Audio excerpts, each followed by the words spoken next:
Hey everybody, Nick here, and today I want to do a little disassembly and maintenance on this guy. This is the Kizer Fireant.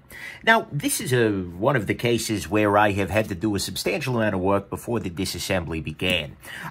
When I first got this guy, it felt like not only was the action bad, and the action is still not amazing, the detent is just a little too strong on it, so I'm hoping we can fix that, but also it felt like the pivot screw was Loctited shut. After some further experimentation, to the extent where I started a disassembly, and then I ended up calling it and just saying, yeah, we're not going to be able to do this here.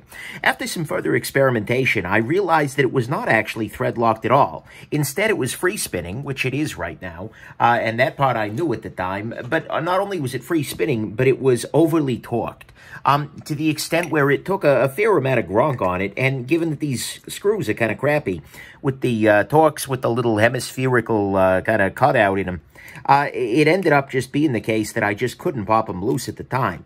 I used some other measures, figuring, okay, let's give this a shot, treating it like Loctite, but nevertheless, God, these screws are awful. Any time that a maker does this kind of I agree that it looks very nice, but anytime that you get that sort of drop down into the torques, what that means is that there's a lot less engagement area for the bit to go into, and that's just not great. And so, yeah, what I did is I went ahead and I took it apart, and I got rid of, once I popped it loose once, it was very easy to pop through a second time. And so that's good, but still, ugh, kind of a pain in the neck, right? So the goals of this disassembly here are a couple of things. Start off, I want to disassemble and maintain the knife. That's a good thing to have a goal for. But more importantly, my biggest goal here is to see if I can make this action a little better. Because right now, like I said, the detent on it is way overstrong. And I think that it was even worse at one point, so I kind of suspect that there was a burr in there at some point. That there was... The Teflon washers is shredding... Or maybe they were just very poorly cut. This doesn't feel like a Kizer at some level. I've handled a bunch of Kizer knives, and there's not a Teflon washer on one side. This is such a freaking mess. Okay. No. Okay, there are two well, these look like something other than phosphor bronze. Either way, there were two washers on each side then, with a Teflon washer in there someplace too. I don't get what they're doing here. Like I said, this doesn't feel like a Kizer in a lot of ways. These are not issues that I've historically had from them. I have absolutely no reason to say this aside from my own, suspicions, and don't consider this to be any information that's, inside or anything, but this almost feels like it was made by a different factory than Kizer's normal stuff. And, I know that definitely does happen, not with Kizer necessarily, but out in the... Yeah, see, look at the roughness of this machining on this hole here. It's not even super... I guess it is round once you get up in there, but it looks like... Yeah, I'm feeling, as I'm running this cloth across here, I'm feeling a burr on this hole here. So it makes sense that maybe that burr broke off, and that's why the action got a little easier to do. But it honestly just doesn't feel like the level of quality that I'm used to from Kizer. And that's not me saying, like, oh my God, Kizer fanboy. No, not at all. They've had, a mixed track record in places, but this feels maybe different. Every manufacturing company, at least the ones I'm aware of, have their own little quirks, Things where it's like, oh yeah, that's how you can tell it's a Kizer. This is weird. Are those indentations? It almost looks like there were little raised lips on this washer on the outside there. Either way, hold on. So these two go here, and then these two. And the phosphor bronze, the Teflon washer is sandwiched between these two brass washers. This is so weird from Kizer. If this is one of theirs from their factory, they have done something abruptly different and, well, at least to my estimation, wrong. I mean, sure, I guess the results are probably okay, but guys, come on. And then here's this little tiny bit of Teflon that is kind of poorly cut in there. This is... okay. Either way, putting that aside, aside from that, Ms. Lincoln, how was the play? No, I mean, putting that aside, the knife is otherwise okay. It seems to be made of titanium. Those titanium chunks seem to be well cut, good surface finish, etc. You know, I sure wish it wasn't a free spinning pivot. I sure wish a whole bunch of stuff about this, but, you know, it is what it is. The big question comes from the carry, of course. You know, I complain a lot about, yeah, look at this washer. It's all scratched up and banged up and bent up. And it looks like the same issue here of a little bit of bending and folding around the edges there due to stamping. Oh my God, look at this freaking shredded up piece of crap Teflon. Okay, guys, Kizer, get with the program. They are usually way better than this. Yeah, so that's all torn to crap. Now, here's the question. There's always a big question here, which is, if I were to remove this little torn up piece of Teflon, would that add, basically, do these two Teflon layers end up providing enough thickness that taking them out would be problematic? You know, that's a really common question that people give me is, you know, hey, Dick, you know, this knife shipped with a Teflon washer, and in the middle there, can I just remove it and have a phosphor bronze action? And the big question is generally thickness, right? And tolerances involved. Generally, I don't advocate that because, unfortunately, yeah, they're not even trying to have that not free spin.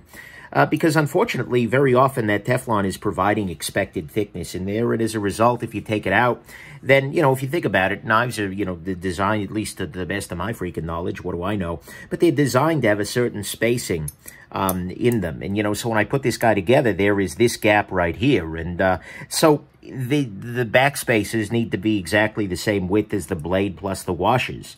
And that is, so if you have missing washers, for instance, then instead of being nice, evenly parallel, you'll have like kind of crimping, you'll have compression, and that's going to make your action just terrible.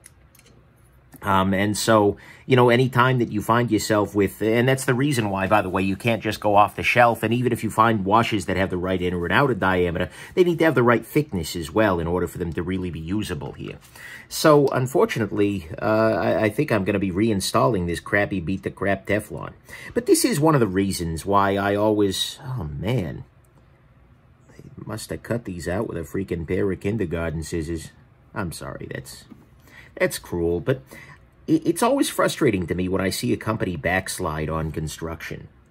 You know, Kizer has made some really great stuff. They've also made some not-so-impressive stuff, and I'm putting this back together in the same way that they had it initially with the phosphor bronze, then Teflon, then phosphor bronze again.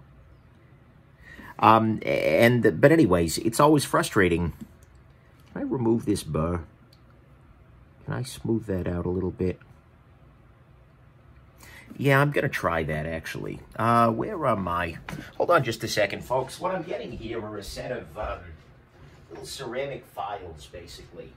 These are actually done by Spyderco. I should show you the brand name on them. But they are actually really useful in a couple of situations, and this is one of them. They are very high hardness files, and all I'm doing in here is using this file, because it's going to be harder than the steel here, to kind of just sharpen off, basically, the edge there, and see if I can't, by just kind of inserting this corner in here and rotating,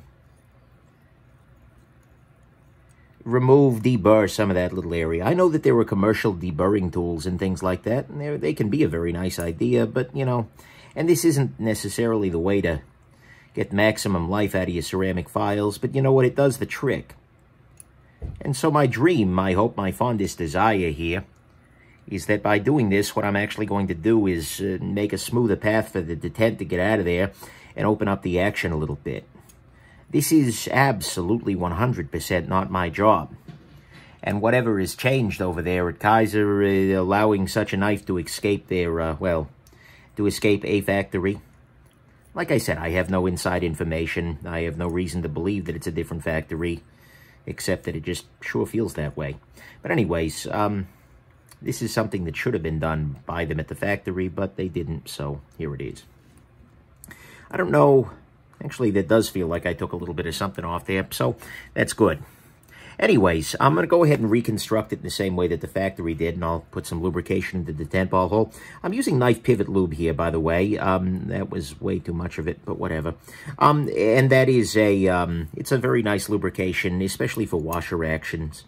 Okay, where is my stop pin? I'll go ahead and insert the stop pin on this side here, just so I can get everything sort of in alignment before I continue down this path. Come on, get in there. All right, there we go. Beautiful, stop pin is in place. Now we're going to go ahead and repack things on the other side here. Okay, put it in the crappy thin Teflon. I'm very biased against Teflon washers, mostly because you see that kind of shredding that I was just showing you. You see ugliness in the Teflon world that you just don't end up seeing in a nice solid piece of PB washer. I'm yet to have anybody convince me, and I'm yet to have a concerted effort, why you should include that Teflon layer in these kinds of things, but yeah. One thing I'll highlight real quick, because I don't think I've done yet, is that if you're ever curious about any of the tools that I'm using for this disassembly or any other one, go to nickshabazz.com/tools. It'll link you to a video where I talk you through all of these things and make things a little easier. Okay, beautiful. So I'm going to go ahead and use a little bit of blue thread locker here. And then close this down. I'm disengaging. Oh, that's right. It's freaking free spinning. Wow. Kizer, you're just like... Every moment of this is a fresh little sack tap here. Not a big fan, but that's okay. Look, if the knife performs well, ultimately, that's the important thing. But, man, I sure wish it were done just a little nicer than this. Oh, how things have changed. All right. And again with the shallow freaking screws. Okay. So where we at here? Centering is more or less right on. That's good. And the pivot is, in fact, too tight. So that means I should just be able to loosen this a little bit. Now, the question of whether I'm going to need to get a second tool out to do that is an open question. Looks like I am. All right. Excellent. Thank you for this. I've scheduled this to be the first of my disassemblies on this fine morning, just so I get it out of the way, you know? Okay. Were you better? Centering is more or less dead on. Pops out. The tent is still a little hotter than I'd like, but no blade play. Yeah, I think we're about as good as we're getting here. Action is still not super compelling. It's still got a little bit of that Teflon feeling to it. Ideally, the Teflon is... Yeah, the Teflon seems to be rotating, at least on this side, which has all the stuff sticking out the top of it there. Seems to be rotating with the PB, so hopefully it'll stay that way, and this will smooth out over time. But, man, kind of a disappointment. Anyways, we got everything done back together here, so hopefully we're all set. And hope this was interesting to you, at the very least, and that you have yourselves just an absolutely wonderful rest of the day. Stick around for the full review a little bit later here today. Have a good one. Bye now.